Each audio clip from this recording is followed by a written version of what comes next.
Live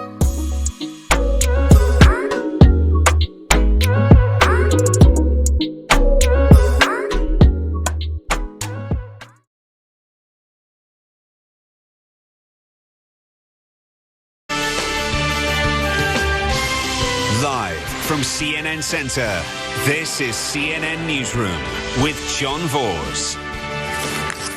We begin this hour with word of what could be a much-needed circuit breaker in the downward spiraling relations between the United States and China. Presidents Joe Biden and Xi Jinping will hold a virtual summit before the end of the year. More details are expected in the coming days. The two leaders have spoken only twice by phone since Joe Biden took office. Both sides agreed to the virtual meeting during 6 hours of diplomatic talks in Switzerland, which also saw the US raise concerns over Taiwan, Hong Kong, as well as human rights abuses, while China urged an end to what it called American interference in its internal affairs.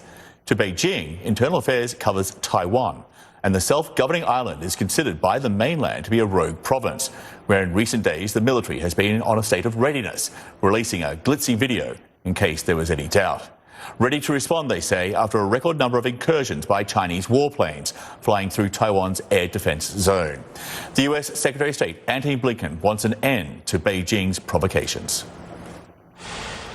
The activity is destabilizing, it risks miscalculation, and it has the potential to undermine regional peace and stability.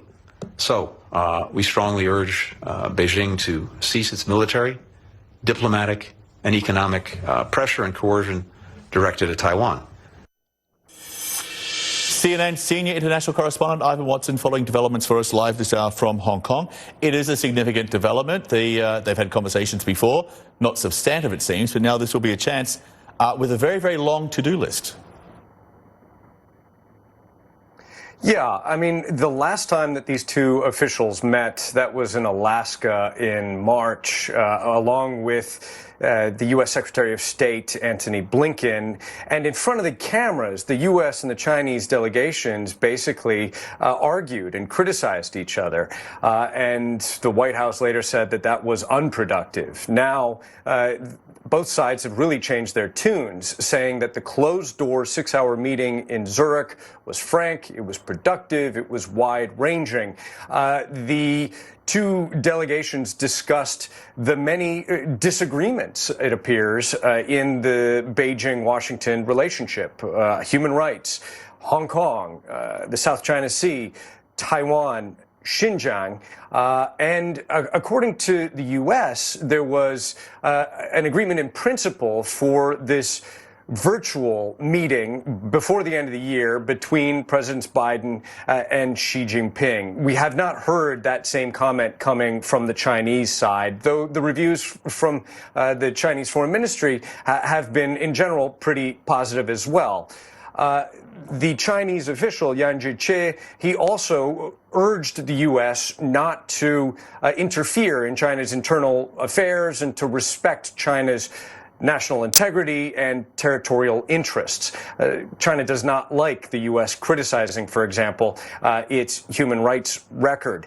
The issue of Taiwan, of course, has been bubbling in the background. China has tapered off its military flights into China's air defense identification zone. There has not been a flight really since Tuesday. But the Taiwanese defense minister had warned that China's military capabilities are going to improve dramatically by the year 2025.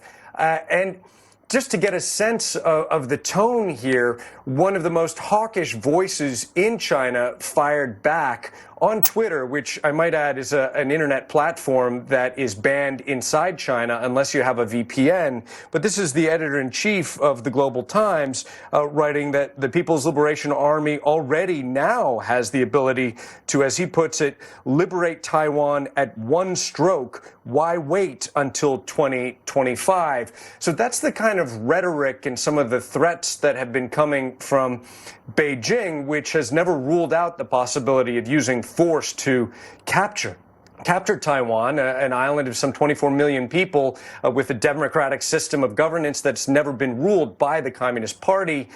We've heard Washington basically urging Beijing to cool it. And this is going to be an ongoing source of contention between Beijing and Washington. At the very least, they are talking. We'll just have to see if they keep talking. John. Ivan, thank you. Ivan Watson live for us in Hong Kong. Thank you.